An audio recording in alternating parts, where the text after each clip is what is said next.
There are a lot of important characteristics for a good shelter-in-place building. The first is the leak tightness of the building itself. Leak tightness testing is a method of determining how fast would toxic gases get from outside a building into the building.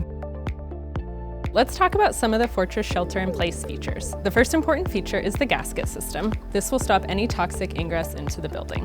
Let's go inside. Inside the vestibule, we have another door that also has a leak-tight gasket that runs the full perimeter of the door. This acts as a secondary barrier to stop any toxic ingress into the building. Once you detect toxic gas, it's important to be able to shut down all of the dampers within the building. Let's go over to Anthony to talk about the HVAC system. When a toxic gas is detected at the HVAC inlet, it causes an interlock that immediately trips the fans, including the exhaust fans, and closes the dampers. The next is toxic gas detection, so the ability to know that there is a toxic material reaching the building.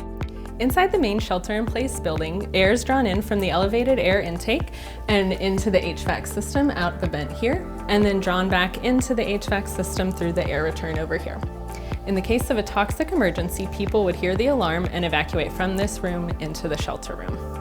The next thing is the ability to monitor the toxic gas concentration both inside and outside the building. That tells people inside the building what the situation is and whether they need to evacuate the building or stay inside the building. This is the toxic shelter room. The door has a gasket that goes around the entire perimeter, like the other doors. This is the control panel that processes the interlock.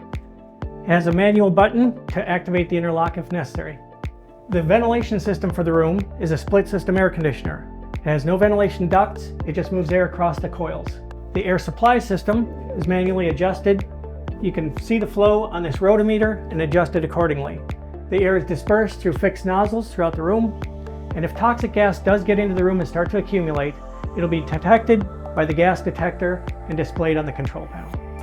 And the final important characteristic is the ability to have a fallback plan. If the toxic gas concentration inside the building reaches a high level, you want to be able to don PPE and evacuate the building. Now with Fortress as the next generation of protection, we can provide our clients with fire, toxic, and explosion hazard protection. When there's been a toxic release, which building would you rather be in? Fortress, the next generation of protection.